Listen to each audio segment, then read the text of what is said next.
Shri Swaminarayan પોલિટેકનિકમાંથી JD Patel હું આપનું ફરીથી હાર્દિક સ્વાગત કરું છું.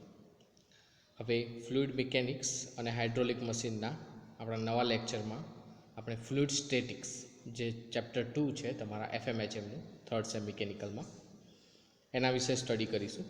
તો પહેલાં તો બેઝિક તમને ખ્યાલ જ છે કે વોટ ઇઝ ફ્લુઇડ સ્ટેટિક્સ. તો fluid statics is a branch of fluid mechanics which deal with the study of fluid at rest position. જે તમે ઓલરેડી ભણી ગયા છો કે સ્થિર ફ્લુઇડનો અભ્યાસ કરવામાં આવે તો એ ફ્લુઇડ મિકેનિક્સની શાખાને શું કહેવામાં આવે છે? Fluid statics. તો એમાં આપણે આગળ જઈશું. હવે ફ્લુઇડ સ્ટેટિક્સ ભણતા પહેલાં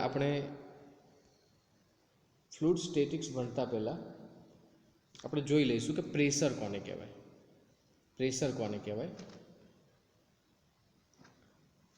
પ્રેશર એટલે કે દબાણ. પ્રેશર તમે ઓલરેડી ભણી ગયા છો કે એકમ ક્ષેત્રફળ દીઠ લાગતું બળ એને તમે પ્રેશર કહેશો. અથવા pressure is defined as the force પર યુનિટ એરિયા એટલે કે F/A. એકમ ક્ષેત્રફળ દીઠ આટલું જો ક્ષેત્રફળ લઈએ તો આના ઉપર જે બી દબાણ લાગે તો એ દબાણ અને ક્ષેત્રફળનો રેશિયો એને આપણે શું કહીશું? પ્રેશર એટલે કે દબાણ. હવે એનો યુનિટ તો આપણને ખ્યાલ આવી જાય, P બરાબર F/A. F એટલે ફોર્સનો એકમ ન્યૂટન છે, અથવા એનો બીજો એકમ F બરાબર ma ઉપરથી kg મીટર પર સેકન્ડ સ્ક્વેર થાય. એ સિવાય એનો એકમ છે મીટર સ્ક્વેર. તો પ્રેશર એટલે કે દબાણનો એકમ શું થાય? ન્યૂટન પર મીટર સ્ક્વેર. હવે સમજી લો કે દબાણ એ બળનો જ એક કમ્બાઇન્ડ એક યુનિટ છે. બળ એકમ ક્ષેત્રફળ બળ તો લાગે છે, કોઈ પણ વસ્તુ પર બળ લાગે છે એ આપણને ખ્યાલ છે, એ તમે એએમમાં ભણી ગયા છો. એ બળના લીધે પ્રેશર ઉત્પન્ન થાય છે, મતલબ પ્રેશર ઉદ્ભવે છે. તો એ તમને ખ્યાલ હોવો જોઈએ. Pressure is defined as the force પર યુનિટ એરિયા એટલે કે એકમ ક્ષેત્રફળ દીઠ લાગતું બળ, તો એને આપણે પ્રેશર કહીશું એટલે કે દબાણ કહીશું. કોઈ પણ શરીર ઉપર દબાણ લાગે છે, તમને ખ્યાલ હશે. તો ફરીથી એકવાર, pressure is defined as the force પર યુનિટ એરિયા એટલે કે F/A. એનો યુનિટ ન્યૂટન પર મીટર સ્ક્વેર છે. હવે આપણને ખબર છે એસઆઈ એકમમાં જેમ ન્યૂટન લાવ્યા છે, જેમ કે કિલોગ્રામ ઇન્ટુ મીટર પર સેકન્ડ સ્ક્વેરને તમે ન્યૂટન કહો છો, એ જ રીતે 1 ન્યૂટન પર મીટર સ્ક્વેરને તમારે પાસ્કલ કહેવાનો છે. એ એનો એસઆઈ એકમ છે. ઓકે, એટલે પ્રેશર તમને ખ્યાલ છે, ઓલરેડી ભણી ગયા છો, તો બી આપણે આપણી વ્યાખ્યા જોઈ. પણ તમારે ફ્લુઇડમાં નોર્મલી પ્રેશર છે એ પ્રેશર હેડના ફોર્મમાં ડિફાઇન કરવાનું આવે છે. પ્રેશર હેડ. તો વોટ ઇઝ પ્રેશર હેડ? તો તમને ખ્યાલ હોવો જોઈએ પ્રેશર હેડ શું છે. તો જાણી લઈએ. પ્રેશર હેડ એટલે કે દબાણ શીર્ષ એને કહેવામાં આવે છે. પ્રેશર હેડ દબાણ શીર્ષ. તો પ્રેશર હેડ સમજતા પહેલાં આપણે એની વ્યાખ્યા જોઈ લઈશું અને સમજી લઈશું કે વોટ ઇઝ એકચ્યુઅલી પ્રેશર હેડ. પછી એની સાબિતી લઈશું ફોર્મ્યુલાની. ઓકે, પ્રેશર હેડ. હવે તમે જાણો છો કે કોઈ પણ પાત્રમાં તમે લિક્વિડ એટલે કે ફ્લુઇડ ભરો છો ત્યારે અમુક લેવલ સુધી એમાં ભરાઈ જાય છે. એ જાણે છે કે એ કયા ફોર્સના લીધે છે? ગ્રેવિટી ફોર્સના લીધે. એ ગ્રેવિટીના લીધે એ ભરાઈ જાય છે અને એ ત્યાં સ્ટેબલ થઈ જાય છે કોઈ એક લિંક ઉપર. હવે સમજો, ધારો કે આપણે એક પાત્ર લઈએ, આ જે પાત્ર દેખાય છે એ પાત્ર લઈએ, એ અલગ અલગ આકારનું છે, એ તમે જોઈ શકો છો, અલગ અલગ આકારનું છે. હવે આ પાત્રમાં તમે અલગ અલગ આકાર, એક નોર્મલ સિલિન્ડ્રિકલ આકાર છે, એક બીજો અનિયમિત આકાર છે, ત્રીજો અનિયમિત આકાર છે, એક બીજો અનિયમિત આકાર, આ પણ એક અલગ આકાર, આ પણ એક અલગ આકાર. આ ટાઈપનું કનેક્શન પાત્ર લેવામાં આવે. આ ટાઈપનું એક કનેક્શન પાત્ર તમે લીધું છે સ્ટડી કરવા માટે. તો એ પાત્રમાં જ્યારે પાણી ભરવામાં આવે ત્યારે તમે ગમે તેટલું પાણી ભરો પણ એમનું લેવલ કેવું રહે છે? સેમ રહે છે. શું રહે છે? સેમ રહે છે. એટલે કે આ જે લેવલ ભર્યું એને મતલબ એના એરિયા ઉપર આધાર રાખતું નથી, એ લેવલ એનો સેમ જ રહેશે. એક એની હાઇટ બતાવે કે h હાઇટ સુધી પાત્ર ભરેલું છે. આ જ દબાણ શીર્ષ છે. પણ વધુ સમજવા માટે આપણે પ્રેશર હેડની ડેફિનેશન ટેકનિકલ વર્ડ્સમાં સમજીશું કે pressure head is defined as height of fluid at rest from datum line. હવે ડેટમ લાઇનને તમે ડિફાઇન કરી શકો છો. હવે અહીં તમે જુઓ છો કે આપણી ડેટમ લાઇન થાય, તો પ્રેશર હેડ એટલે શું છે કે it is a height of fluid, HEIGHT, height of fluid at rest પોઝિશનમાં. ક્યાંથી? તો કે ડેટમ લાઇનથી. ડેટમ લાઇનથી ફ્લુઇડ એટલે કે તરલની હાઇટને એનું પ્રેશર હેડ કહેવામાં આવે છે.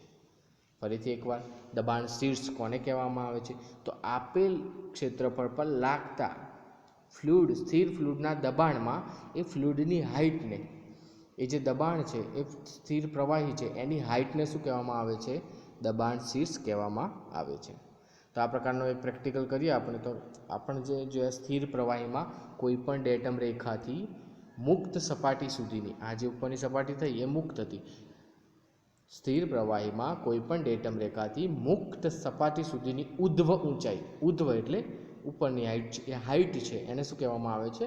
દબાણ શીર્ષ કહેવામાં આવે છે. તો હવે સમજવાનું જ છે આપણે. એકચ્યુઅલી એનું ફોર્મ્યુલા P બરાબર રોજે જ આખું સાબિત કરવાનું છે, પણ અત્યારે ટેમ્પરરી જોઈ લઈએ. તો અહીં જુઓ, આટલું ફ્લુઇડ હાઇટ, આટલું જે ફ્લુઇડ છે એ ભરેલું છે, મતલબ આ H હાઇટનું છે. હવે આ ફ્લુઇડ કયું છે?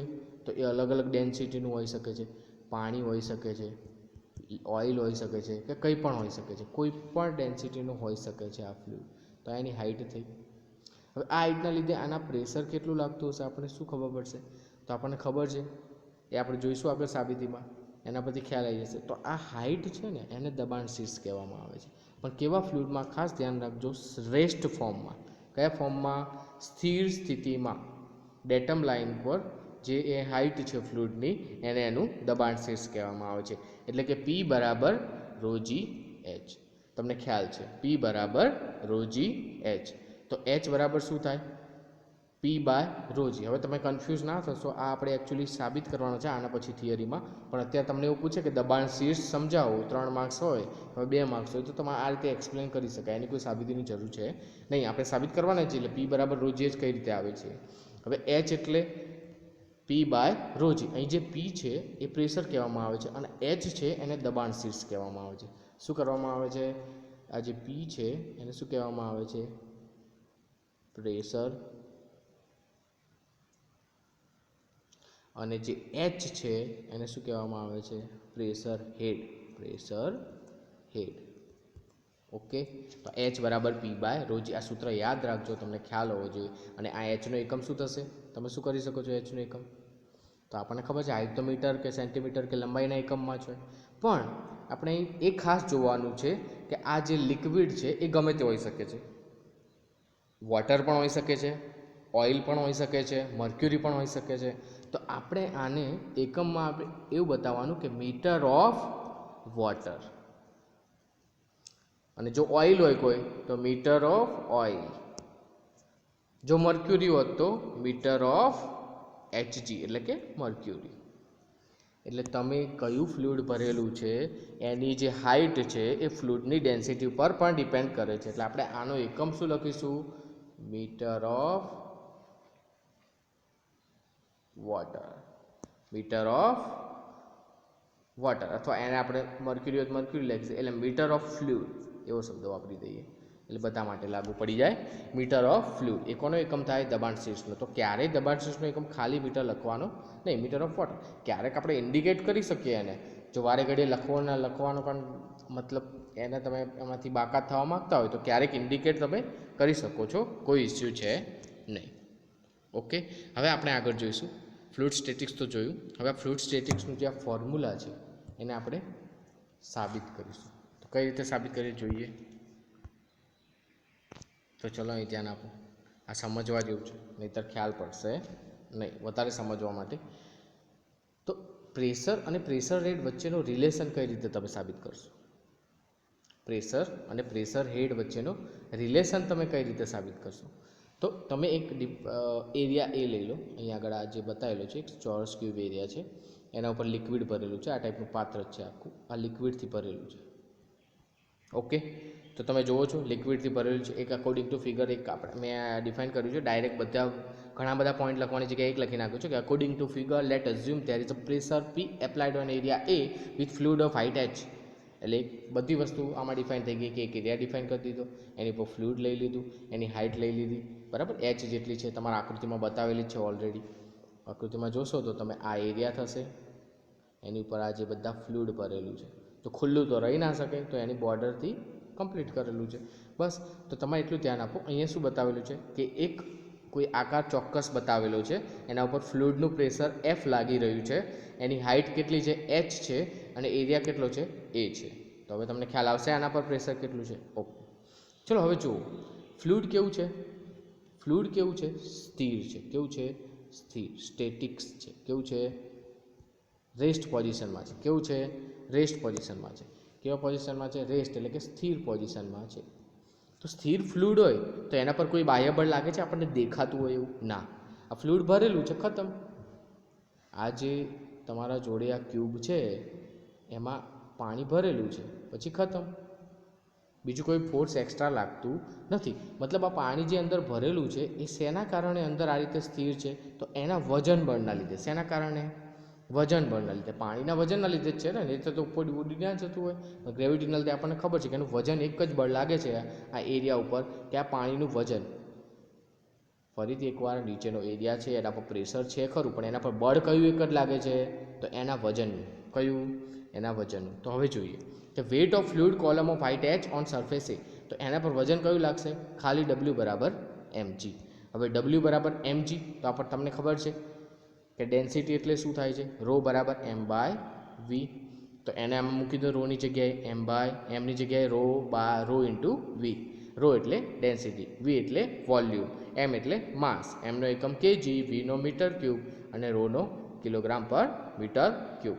ઓકે, w આવ્યું બરાબર રો v ઇન્ટુ g. હવે જોઈએ કે આનું વોલ્યુમ શું થશે. તો અહીં જો નીચે એરિયા એ છે. એકચ્યુઅલી આપણે તમે વોલ્યુમને એકમ ભણેલા છો કે લંબાઈ ગુણ્યા પહોળાઈ ગુણ્યા ઊંચાઈ, પણ લંબાઈ ગુણ્યા પહોળાઈ એટલે એરિયા થઈ જશે, અને ઊંચાઈ એટલે h. તો આનો જે એરિયા થઈ જશે a ઇન્ટુ h, એ એનું વોલ્યુમ થઈ જશે. જો એ એરિયા હોય તો વોલ્યુમ બરાબર a ઇન્ટુ h. તમને ખ્યાલ આવી જશે કે વોલ્યુમ બરાબર a ઇન્ટુ h, એટલે તમારું જે ફોર્મ્યુલા છે w બરાબર રો g ઇન્ટુ ah થઈ ગયું. ઓકે, હવે તમે સમજો કે ફ્લુઇડ સ્થિર છે. હવે તમે એમાં ભણી ગયા કે કોઈ પણ ઓબ્જેક્ટ એ મૂકેલો હોય તો સ્થિર ક્યારે હોય? કે એના વજન બળ જેટલું જ બળ અહીંથી ઉપર લાગતું હોય, જેને તમે રિએક્શન ફોર્સ કહેતા હતા. શું કહેતા હતા?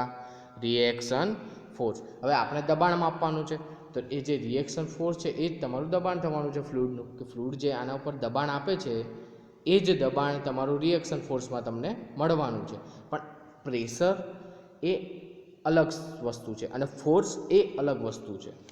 તો સમજો, તમે અહીંયા ફ્લુઇડ આટલું ભરેલું છે, એનું જે અહીંયા પ્રેશર લાગતું હશે, પણ આ જે પ્રેશર પી છે તો ફોર્સ કેટલું થવાનું? તો આપણને હમણાં જ જોયું કે પ્રેશર બરાબર ફોર્સ અપન એરિયા. શું છે? Force upon area. તો ફોર્સ બરાબર શું થાય? Pressure into area. તો ફોર્સ બરાબર શું થશે? પ્રેશર ઇન્ટુ એરિયા, એટલે કે P A. F physical to PA. તો આપણે જોયું કે w એટલે વજન બળ જ થયું, વજન બળ એટલે ફોર્સ, ફોર્સ એટલે PA is equal to rho G A H. હવે એ ગયા તો p બરાબર રો જી એચ, અને p બરાબર રો જી એચ એટલે h બરાબર p/ρg, જેને આપણે શું કહીશું? પ્રેશર હેડ, એટલે કે દબાણ શીર્ષ. એટલે અહીંયા h છે એ દબાણ શીર્ષ બતાવે છે અને p છે એ પ્રેશર બતાવે છે. pનો એકમ ન્યૂટન પર મીટર સ્ક્વેર અથવા પાસ્કલ છે, જ્યારે hનો એકમ metre of water, of water, centimetre of water, of hg, metre of hg, hg એટલે મર્ક્યુરી, સેન્ટીમીટર ઓફ hg, કંઈ પણ હોઈ શકે છે. એટલે એ થયો તમારો પ્રેશર હેડ. એટલે ખાસ ધ્યાન રાખજો, પ્રેશર હેડ પણ પ્રેશર છે, પી પણ પ્રેશર છે, પણ પી છે ન્યૂટન પર મીટર સ્ક્વેરમાં છે, જ્યારે h છે પ્રેશર હેડમાં છે. ઓકે, તમને ખ્યાલ આવ્યો? તો આપણે આ સૂત્ર સાબિત કર્યું કે p બરાબર રો જી એચ, એટલે કે h બરાબર p/રો જી. એ સિવાય hનો યુનિટ જોયો કે જે દબાણ શીર્ષ છે, ગુજરાતીમાં એને શું કહેવાય? દબાણ શીર્ષમાં. ચાલો એકવાર ફરીથી ગુજરાતીમાં રિપીટ કરી દઈએ. તો આકૃતિમાં દર્શાવ્યા પ્રમાણે એરિયા એ ઉપર ફ્લુઇડ h ઊંચાઈનું ભરેલું છે, જેનું દબાણ બળ કંઈક p લાગે છે, આપણને ખ્યાલ છે. ઓકે, હાઇટ h છે, તો એનો વેઇટ આપણે ધ્યાનમાં લઈએ તો ડબલ્યુ બરાબર મેજી. હવે સિમ્બોલિંગ તો તમારે ઇંગ્લિશમાં જ કરવાનું છે, એટલે ઇંગ્લિશ જ યાદ રાખવાનું.